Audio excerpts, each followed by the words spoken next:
Have you ever thought you were manifesting, but nothing changed? Like you tried to feel the wish fulfilled, visualized every night, stayed positive, and yet crickets. No change, no signs, just silence. You're not alone, and honestly, there's a reason. One that Neville Goddard talked about, but most people completely overlook. It's a simple test, and if you fail it, your manifestation may never become reality. Let me show you how to pass it and change your life. So here's the deal.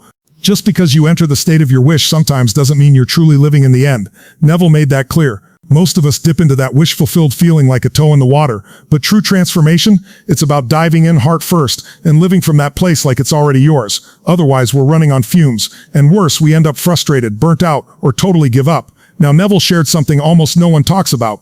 A little test to see if you've actually shifted your inner state, and it's so easy to miss, but once you know it, you'll never see your reactions the same way again. It's not about whether you think you've changed, it's about how you respond to life. That's the test. Your reactions reveal everything. And it's time to get brutally honest. Let's say you're manifesting an SP, a specific person. At first, you probably check their socials obsessively. Did they post? Are they online?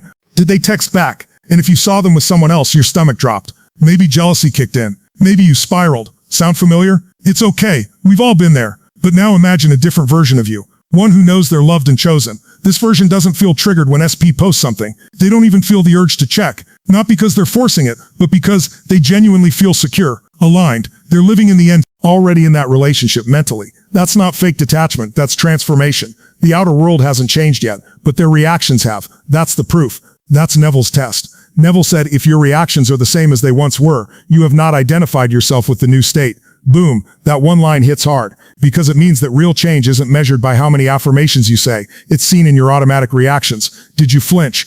Did you spiral? Or did you stay calm, grounded, secure? That tells you where your state really is. A changed reaction means a changed world. Why? Because your inner state controls your outer world. Neville called it the feeling of I. When that changes, when you feel like someone new, the world around you begins to shift in harmony.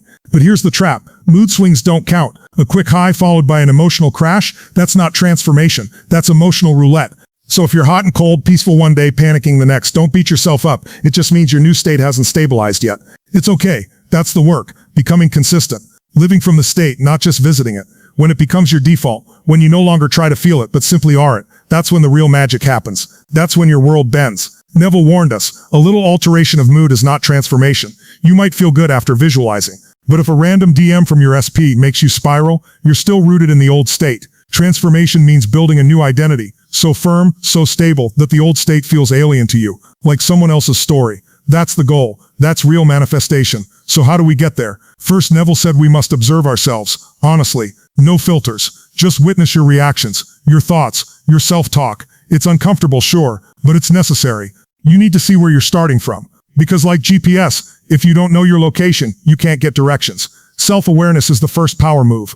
Once you know your current state, start asking deeper questions. Why do I think this way? Why do I react this way? What beliefs are hiding underneath these thoughts? Maybe it's I'm not lovable, or I always get rejected, or I never have enough money. These beliefs shape everything. Your reactions, your emotions, your identity. So to change your world, you've got to change these. Here's a wild example. Two people see a recession coming. One says, crap, I'm doomed. The other says, opportunity. Now I can innovate and rise. Same event, totally different reaction. Why? Beliefs, assumptions. That's why Neville and even Joseph Murphy, both taught by the great Abdullah, called it the law of assumption.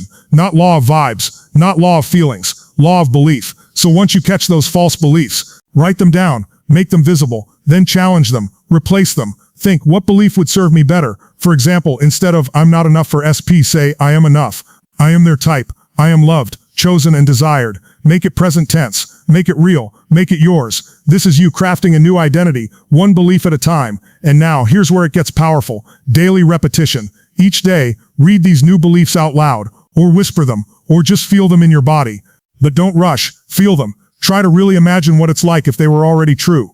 Let that version of you take over, even if just for a moment. The more you feel from this state, the more it becomes who you are. It doesn't have to take hours, 5 minutes, 3 minutes, even 1 minute per belief. That's enough if you're consistent and emotionally present. And don't forget, the old beliefs aren't solid facts. They're just ideas you kept agreeing with. You can choose new ones. You can train your mind to think differently, to feel differently, to react from power, not panic. This method is often called the three-pronged technique, and it's changed lives. I've seen it work faster than anything else. It works because it shifts the root, not just the leaves. You're not just fighting thoughts. you're transforming the engine that creates the thoughts. And once the root is different, your world starts to change naturally, without force. The final piece, desire. Neville said most people fail because they don't want change enough. They're not in love with the new state. They're lukewarm, comfortable. And if you're comfortable, there's no urgency to shift. But if you can fall in love with a new version of yourself, obsessed, haunted by the beauty of it, then you will change. It's inevitable. You have to want it enough to make it non-negotiable. Like breathing. Not because you're desperate, but because you've decided. You've claimed it. And when that desire is strong and steady, you'll find yourself transforming, reacting differently, seeing things differently, and life the 3D will follow. Not instantly, but surely. Movement will come. And if you're not seeing results, it doesn't mean manifestation isn't real. It might just mean your desire isn't strong enough, or your identity hasn't stabilized yet. That's okay. Be kind to yourself, but also be honest. This work doesn't require perfection. It requires consistency, clarity, and a heart that's ready for more. You're closer than you think. So start today. Observe, identify, replace, embody, and watch your world change from the inside out. No more waiting. No more doubting. You've got this. And if you want even more help, check out the next video where I share the most common manifesting mistakes and how to fix them fast. Thanks for watching. And remember, change your eye, and you change your entire life.